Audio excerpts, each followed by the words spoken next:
Mobile দেখে ঘুমাচ্ছে, আমার ভাতটা বাড়ি এসে মুখ চাপি ধরে আমার ঢাইসে মেঝে মাছ চাপি ধরে আমার কোনো কথাবার্তা ভাত।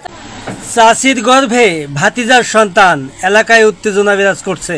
তার চাষির সঙ্গে সে ধর্ষণ করছে, তার তার নিজের মাকে ধর্ষণ করছে, এক প্রকার বললে হয় তার নিজের মাকে সে জোরপূর্বক ধর্ষণ করছে।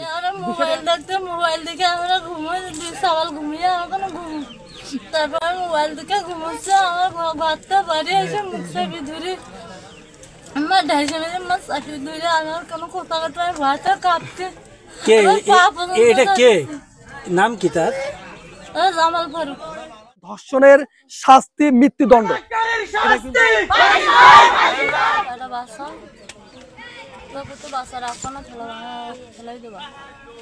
জুতোর মালা গোলাই দিয়ে ওয়াল ইউনিয়ন না ঘোরাতে পারলেও ফুল গ্রামটা ঘোরাতে হবে।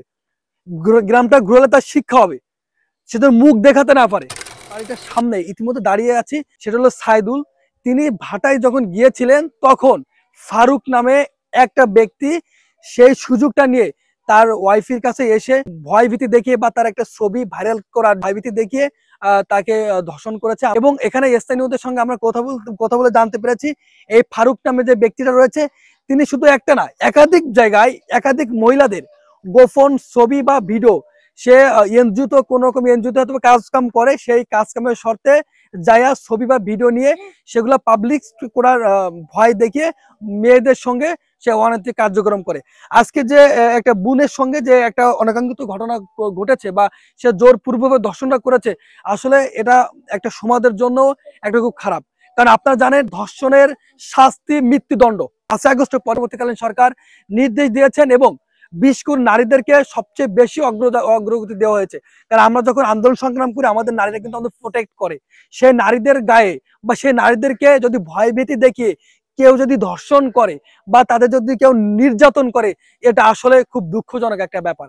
তো এই ফারুক নামে যে ব্যক্তিটা রয়েছে তার বাসাও পার্শ্ববর্তী এবং সবচেয়ে যেটা মানে খারাপ যে বিষয়টা, তার চাষির সঙ্গে সে ধর্ষণ করছে, তার নিজের মাকে ধর্ষণ করছে, এক প্রকার বললে হয় তার নিজের মাকে সে জোরপূর্বক ধর্ষণ করছে।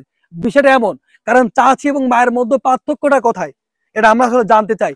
যে ধর্ষণ করছে তার শাস্তি দৃষ্টান্তমূলক করতে হবে, যেন শুধু সানাপাড়া নাই, অল ডাবরা ইউনিয়নের মানুষ যেন দেখে, যারা এই সকল কাজে কর্মরত বা লিপ্ত রয়েছে তারা যেন ভয় পায়, যে পরবর্তীতে এমন কোনো কাজ যেন করার সাহস না পায়। সেরকম একটা শাস্তির ব্যবস্থা করতে হবে। এবং সেই ফারুক আমরা জানতে পেরেছি ফারুক আপাতত পলাতক রয়েছে এবং আমরা এই বাড়িতে আসার পরে এই বাড়িতে সে মহিলা এবং তার হাজবেন্ড, আমরা যতটুকু জানতে পেরেছি ডাক্তারের পাশে গিয়েছে, মহিলা অথবা অসুস্থ সেই মহিলাটি। তো আমরা কালকের ভিতরেই যদি একটা ব্যবস্থা না নেওয়া হয় এবং ফারুককে যদি অতি দ্রুত যদি খুঁজে বের করে তাকে প্রকাশ্য শাস্তি ব্যবস্থা না করে, তাহলে আমরা যারা তরুণ সমাজ রয়েছি আমরা কিন্তু ঐক্যবদ্ধভাবে আমরা কিভাবে ধর্ষকের বিচার করতে হয় এটা কিন্তু আমরা করে নিব।